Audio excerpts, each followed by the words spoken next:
Seja meu amado, bem-vindo de volta à nossa escola bíblica e nós estamos falando sobre as parábolas de Jesus. Nós estamos falando das parábolas que estão contidas no livro de João. Então vamos lá, vem comigo, pega a sua Bíblia, pega o seu caderno de estudos, ora ao Senhor, pede a Ele discernimento, entendimento, conhecimento, sabedoria, pede a Ele proteção para que nós possamos desvendar dos seus mistérios. A primeira parábola que nós vamos ver hoje é a parábola da água e do vento. Ela está colocada, né, esse conjunto de parábolas agora está colocado no capítulo 3 de João, do verso 1 até o verso 13. Depois o amado para o vídeo, lê com calma toda a passagem para que possa entender os detalhes e para que o Espírito possa fazer aí uma obra de discernimento bastante profunda desta passagem. Então vamos lá. O que está acontecendo é que Nicodemos, um dos fariseus, um dos principais do templo, foi visitar Jesus. E ele foi visitar Jesus porque ele queria detalhes, ele queria conhecer, ele estava atraído por Jesus, pelos seus ensinamentos, por tudo aquilo que parecia tão profundo, tão verdadeiro. Então Nicodemos foi até ele e foi fazer perguntas, foi responder perguntas, foi conhecer o Salvador. E é nessa ocasião, então, que Jesus explica para Nicodemos sobre o novo nascimento. Mas não era um nascimento qualquer, porque Nicodemos diz: mas como eu sou velho, como é que eu posso nascer de novo? Não tem como nascer de novo. Mas na verdade Jesus estava falando sobre um nascimento espiritual, não físico. O físico já tinha acontecido, era um nascimento espiritual. E aqui Jesus diz a Nicodemos que existe uma escolha. Amados, nos é dada essa escolha. Nós somos confrontados com dois caminhos e nós precisamos escolher o caminho que queremos trilhar, o caminho que vai conduzir ao final, a reta final, ou seja, a última estação, lá no final, onde nós queremos chegar. Então Jesus está explicando para Nicodemos. Ora, mas Nicodemos não era um dos principais do templo? Sim, ele não conhecia a lei? Conhecia. O problema é que faltava para Nicodemos aquele ponto essencial para ele discernir, né, a verdadeira e profunda mensagem que estava contida na palavra de Deus, da qual ele era mestre. Então ele começa a discutir com Jesus e Jesus começa a lhe explicar a respeito de um nascer. Esse nascer não é do nascer do ventre, né, da mãe, é um nascer do alto, é um nascer espiritual, é um nascer de decisão, é um nascer de arrependimento. Ou seja, a velha criatura tinha que desaparecer. Por quê? Porque a nova criatura deveria surgir. Mas por que ele fala em nascer da água? Por que então a água está sendo colocada aqui? Bom, na verdade, veja, alguns estudiosos entendem que ele está falando do batismo de João Batista. Porque isto, então, significava, era um momento em que as pessoas estavam demonstrando publicamente que mudavam de vida. Porque quando elas desciam as águas, o velho homem era enterrado, o velho homem mergulhava, o velho homem desaparecia e surgia das águas um novo homem, como um nascer, como um nascido, né? Outros, entretanto, falavam: não, é uma purificação que o Espírito está trazendo através da palavra. Então, não é esse batismo nas águas é que vai fazer esta purificação, é que vai fazer esse novo nascimento, e sim pela palavra de Deus, pela palavra que estava já dita. E alguns mostram aí algumas passagens para tentar comprovar esta ideia, como João 15, 3, né? Quando Jesus está falando com os seus discípulos, ele diz ali: vós já estáis limpos por causa da palavra que vos tenho falado. Então ele está dizendo que é a palavra que estava limpando os apóstolos, né? E aí existe uma outra passagem em Salmos 119, 9, que diz assim, ó: como purificará o jovem o seu caminho? Observando-o segundo a tua palavra. Esse salmo, Salmo 119, o salmo de Esdras, foi escrito por Esdras, pelo menos o que a maioria dos estudiosos dizem, né? Então ele está dizendo aqui que esse nascer da água, esta purificação, era feita através dessa limpeza da palavra. Ou alguns diziam que era esta limpeza, era este nascer vindo do batismo de João Batista. E aí ele usa outra figura. Então ele falou da água e agora ele usa uma outra figura, a figura do Espírito. Ele fala em vento, vento do Espírito. No grego, a palavra que foi utilizada aqui, a palavra que se escreveu aqui, é pneumos. Pneumos tem um sentido muito específico. Ele quer dizer vento, mas ele quer dizer também brisa, ou, melhor ainda, ele quer dizer fôlego. Isso é importante para nós, porque ele poderia ter usado outra palavra que significaria vento, que significaria brisa do mesmo jeito. Mas como ele usa pneumos, isso quer dizer o fôlego da vida. Lembrem-se que quando Deus fez o homem, ele moldou o homem no barro e o que ele fez? Ele soprou o fôlego da vida. Então, ele está agora fazendo esse mesmo link. Veja que ele está fazendo essa mesma associação para uma pessoa que conhece a palavra, para uma pessoa que é mestre da lei. Então, ele está dizendo pneus, como vento, como fôlego. Este vento significava o quê? Significava o Espírito de Deus. O Espírito de Deus que se move de um lado para outro, nós não sabemos de onde ele vem, nós não sabemos para onde ele vai. Ou seja, a gente não sabe por que ele está vindo, a gente não sabe para que ele está vindo, ou seja, por qual razão e fazendo o quê. Mas nós sabemos que este Espírito, ele tem operações, obras, atividades que são misteriosas e que ele serve, primeiro, para convencer e, segundo, para regenerar. Então, primeiro nós somos convencidos do pecado e depois nós somos regenerados. Isto, quem faz no nosso espírito é o Espírito de Deus.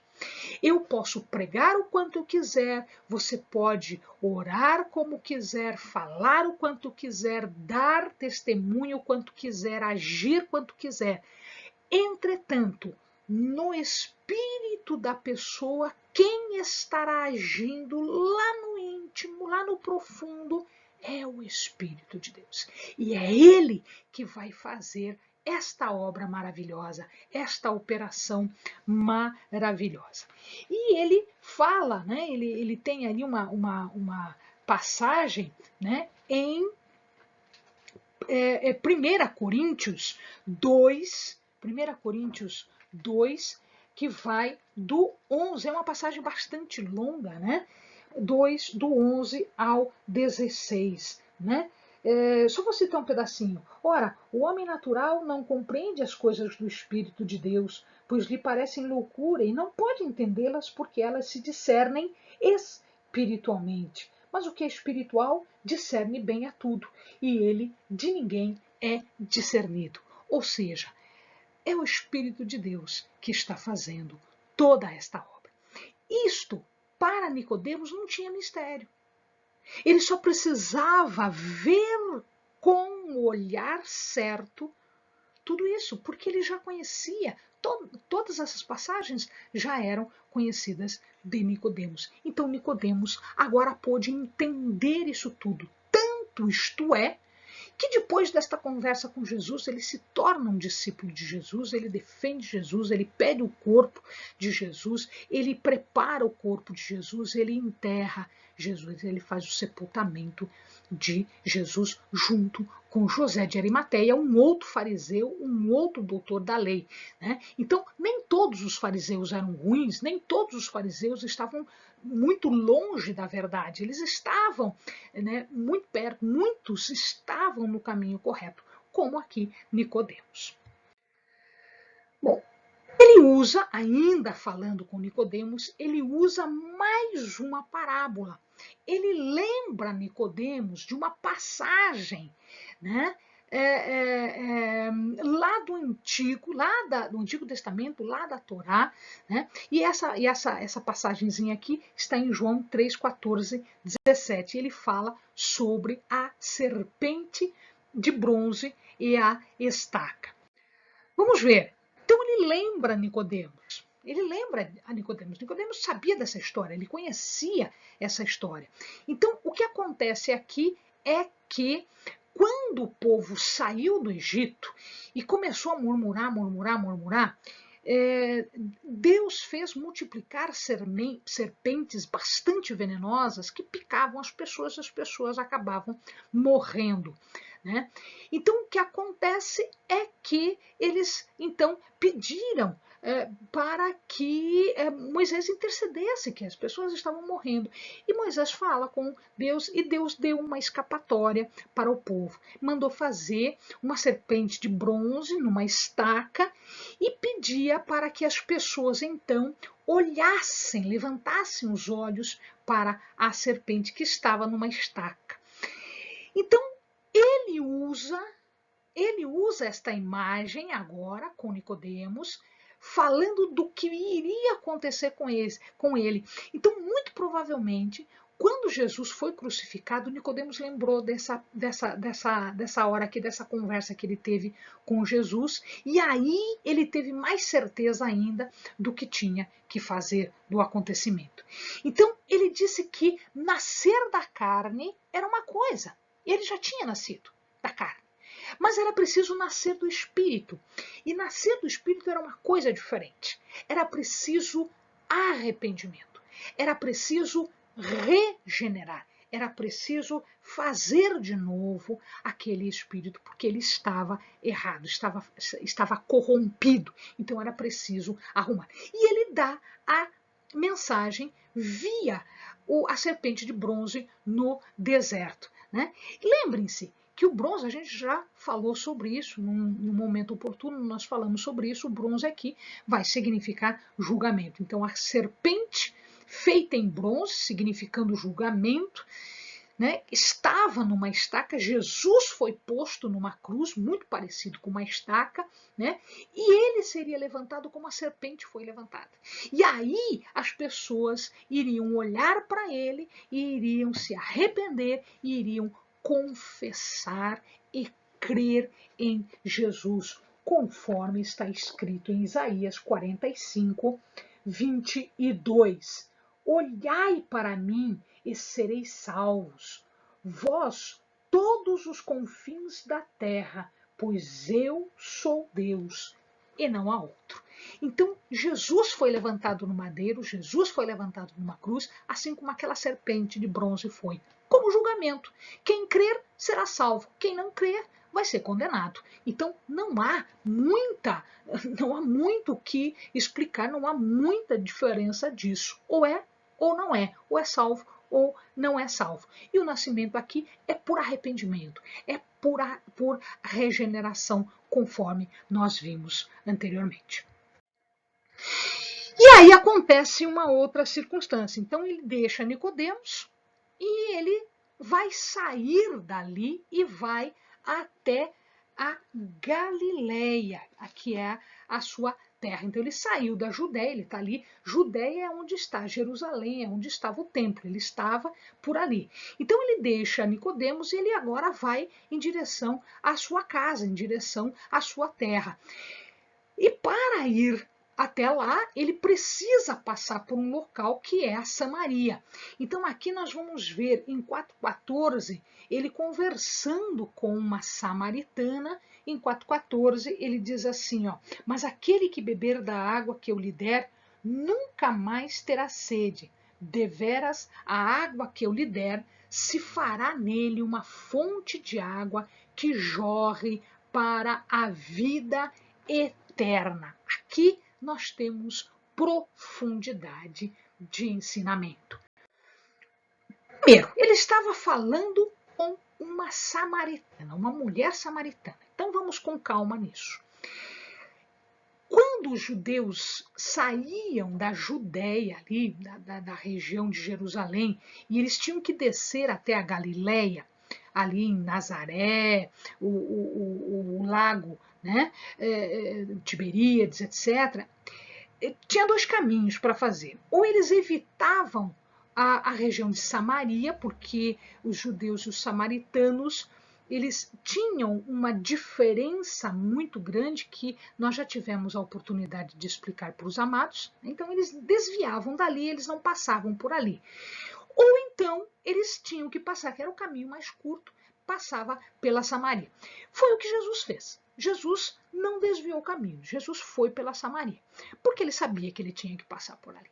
Ele sabia que ele tinha missão ali. Então, esse é um primeiro aspecto. Segundo aspecto, ele para num poço e ele conversa com uma mulher.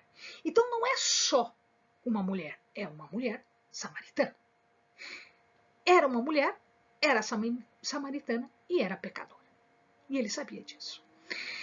Não era comum um homem conversar com uma mulher desacompanhada. Isto não era da cultura, isso não era bem visto. Mas foi o que Jesus fez. Mas ele foi além. Além de conversar com ela, ele pediu água para ela. Ele pediu água para uma mulher que ele sabia que era pecadora. Ele sabia disso. Ninguém mais sabia, mas ele sabia. Claro, as pessoas que conheciam a mulher também. Mas por que ele pede água? Por que ele para ali? Então veja, terceira coisa importante aqui. Terceira coisa importante. Jesus estava cansado. Fisicamente cansado. Jesus estava com sede. Ah, mas Jesus não era filho de Deus? Sim, Jesus era filho de Deus, mas ele era carne. E, portanto, ele tinha sede, ele tinha fome, ele tinha cansaço. Ele estava andando a pé, lembre-se que antigamente não tinha carro, ônibus, trem, nada. Ele estava andando de Jerusalém em direção a Galileia, e isso era andando, e a temperatura era alta. Ele estava cansado, ele se senta e ele pede água porque ele está com sede. Física. Jesus tem sede, Jesus tem cansaço, porque ele era carne. Mas aquela mulher, ela estava espiritualmente exausta e sedenta. Ela era uma pecadora. Jesus sabia disso, ela sabia disso. Ela estava cansada do pecado. Ela queria uma saída. Ela queria uma saída. O texto não diz isso, mas Jesus diz isso porque ele puxa assunto com ela, ele pede água e ele diz: mas aquele que beber da água que eu lhe der, ou seja, ele ofereceu e ela aceita. Isso significa que ela estava espiritualmente exausta e espiritualmente sedenta. Então, um homem judeu, fisicamente exausto e sedento, encontra uma mulher samaritana espiritualmente exausta e sedenta. Eleni, não tem tudo o contrário, tudo nada a ver uma coisa com a outra. Pois é, mas é que Jesus transforma essas situações nada a ver em oportunidades de conversão, em oportunidades de arrependimento, em oportunidades de regeneração. E foi o que aconteceu. Esta água é importante agora. Ela fala que ela está retirando água de um poço. De novo, a língua aqui ela nos trai um pouquinho, porque quando se traduz para nossa linguagem, ela fala poço. E poço aqui significa uma cisterna, que é um lugar que acumula água. Então é uma água parada. É uma água que, se eu não tiro, ela apodrece, ela fica ruim, ela vai fazer mal. Quando Jesus fala da água, ele não fala poço, ele fala fonte. Fonte é uma mina, ou seja, a água ela flui, ela jorra dali. Ela é um nascedouro de água, portanto não é uma água parada, é uma água em movimento. É o que eles falavam, eles chamavam isso de água viva, porque a água está sempre sendo produzida e ela se movimenta ali dentro. Então, a mulher falava de um poço, de um acúmulo de água, e Jesus falava de uma fonte, de uma água viva, de uma água que era eternamente plena, completa e que daria à mulher tudo o que ela precisasse. E ela era fresca. Não era uma água podre acumulada, era uma água que se renovava. Então a água que Jesus dava era uma água de eternidade, é uma água de vida, é uma água que traz plenitude, frescura, vivacidade. Jesus estava oferecendo a ela uma vida, mas não qualquer vida, uma vida plena e uma vida eterna, uma vida fresca. E aí, nós temos a parábola dos rios de água viva, que é praticamente uma continuação desta parábola. Ela está no capítulo 7, 37 até o 39, né? O 7 do 37 ao 39. Agora ele não está mais lá, ele está de novo perto do templo, né? Se alguém tem sede, diz Jesus, venha a mim e beba. Quem crê em mim, como diz a Escritura, do seu interior fluirão rios de água viva. Agora ele não está falando de uma fonte, ele está falando de rios. Então vejamos lá. A comparação aqui é muito clara. Quando ele diz isso, ele está falando da festa dos tabernáculos. Era uma festa quase que obrigatória. Então existiam algumas festas em que os judeus deveriam sair das suas casas e ir até Jerusalém, até o local do templo. Esta era uma das festas. E num determinado dia, dos 8 dias de festa, os sacerdotes pegavam jarros sagrados, iam até o tanque de Siloé, enchiam de água e traziam esta água e faziam a libação, ou seja, eles derramavam esta água sobre o altar das ofertas, tá? Para fazer uma libação em honra a Deus.